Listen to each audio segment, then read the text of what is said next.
Seja bem-vindo ao canal Analisando a Fé pela Razão. Faço o vídeo hoje com o título Por que eu não concordo com o título de pastor? Respondendo ao comentário do pastor Jefferson no vídeo dele aqui, onde eu pergunto: Pastor, por que você se denomina pastor? E ele responde, Pastor Jefferson no caso responde aqui: simples, duas razões pelo menos. Ele mesmo deu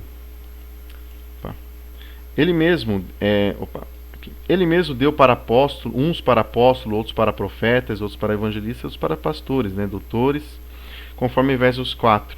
E também porque apacenta igrejas. Trouxe aqui a passagem, que o pastor Jefferson, não só o pastor Jefferson, mas para qualquer pastor ou cristão que você perguntar que concorda com essa questão da titularidade de pastores dentro do ambiente cristão de uma forma geral. E a resposta bíblica para os evangélicos e protestantes está aqui em Efésios 4, tá? No verso 11, tá?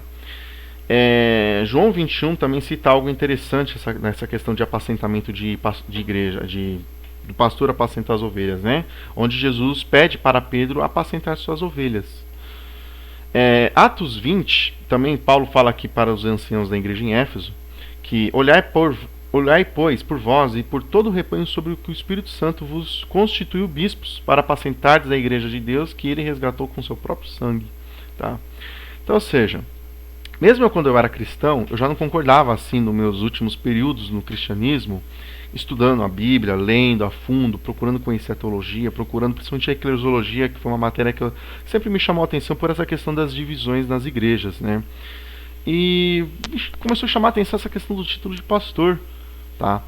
Porque em João 10, para quem crê na Bíblia, crê nesse Jesus divino apresentado na Bíblia, João 10, o que Jesus fala? Eu sou o bom pastor dá a vida pelas suas ovelhas. Se Jesus é Deus e Deus é Jesus, ou seja, eles vão ser superiores a nós, seres humanos, meros mortais, humanos. Então, ou seja, se Jesus ele se considera o bom pastor, o que são esses pastores que nós temos nas igrejas, sendo que Jesus é acima dos pastores? Então eles não podem ser bons. Então eles são maus pastores. Jesus ele fala: as minhas ovelhas ouvem minha voz, reconhecem a voz de Jesus. E a gente percebe que nem, por exemplo, se você pegar Jesus e Paulo, diversos pontos doutrinários de Paulo não batem com a doutrina apresentada por Jesus dentro dos evangelhos. Se você pega hoje as igrejas, suas divisões, tá? Arminianismo versus calvinismo, universalismo, pega a igreja católica contra a igreja evangélica, os pentecostais contra os presbiterianos, os continuistas versus cessacionistas, os mormons, os testemunhos de Jeová, os adventistas contra os protestantes. Enfim, são só divisões, mas todas elas vão ter uma coisa em comum: seus líderes. E na maioria desses líderes são considerados pastores pelo fato de cuidarem da igreja. Mas espera aí, se um pastor não concorda com o outro devido às suas diferenças eclesiológicas, devido às diferenças nos seus pontos de vista interpretativos referentes às escrituras, realmente será que é confiável se seguir a esses caras? Porque o seu pastor está errado e o outro, aliás, porque o seu pastor vai estar certo e o outro vai estar errado? Se o cristão crê que Jesus ele é único, ele é vivo, ressurreto, subiu aos céus, está presente em todos os lugares, está presente dentro daqueles que o crê. Se Jesus fala que ele é o bom pastor, o papel do pastor é cuidar das suas ovelhas, qual é a necessidade de você ir na igreja ouvir o seu pastor, que você nem sabe de onde veio, ouvir ele falar, ouvir ele pregar? Eu não concordo, mesmo que se eu fosse cristão, eu não concordaria com o título de pastor. Porque pastor existe só um, que é Jesus. Eu concordo que para quem está à frente de uma igreja, o termo correto e único deveria ser pregador. Nem haver uma hierarquia dentro de igreja haveria necessidade. Então, ou seja, é uma bagunça. São 2000 anos de histórias e contradições.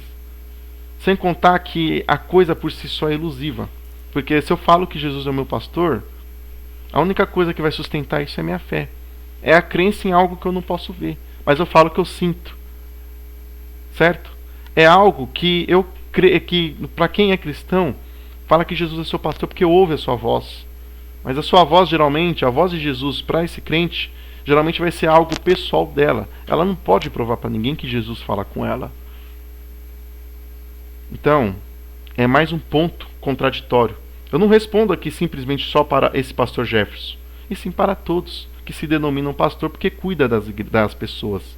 Se você, que é um ser humano, tem que cuidar das pessoas, e Jesus ele fala que é o bom pastor, o papel do pastor é cuidar das suas ovelhas, qual é a sua necessidade? Por que ele precisa do seu auxílio? Ou seja, a verdade é que você, cristão do século XXI, não teve a mesma sorte das pessoas que tiveram a oportunidade de conhecer Jesus pessoalmente. Isso é, se ele realmente existiu, da forma que é descrito dentro dos evangelhos. Então, quando você observa esse tipo de situação para o lado de fora, a gente percebe que é pura ilusão e pura fantasia. É uma coisa que a única coisa que vai o único ponto que vai sustentar isso tudo é apenas a fé. E a fé, ela é algo precioso, é algo que a pessoa tem que pensar antes de depositar. E por isso que eu particularmente não ponho a minha fé mais no cristianismo, certo?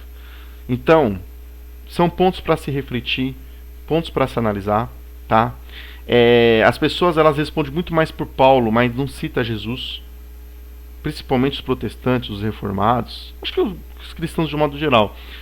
Na prática, seguem muito mais a Paulo do que a Jesus. Se Jesus é o bom pastor, qual é a necessidade de você ir na igreja para ouvir um pastor? É para parar, para analisar e refletir. Se você assistiu o vídeo e gostou, deixa o seu like, o seu joinha, se inscreva-se no canal, curta a nossa página lá no Facebook, Analisando a Fé pela Razão. Deixe sugestões de novos vídeos, uma crítica, um elogio, enfim, fiquem à vontade. Agradeço a todos os inscritos, a todas as pessoas que vêm aqui visitar o canal, assistir os vídeos, independentemente de você concordar ou não. Seja muito bem-vindo e desejo para você e sua família aí paz nessa nova semana que se inicia. Muito obrigado.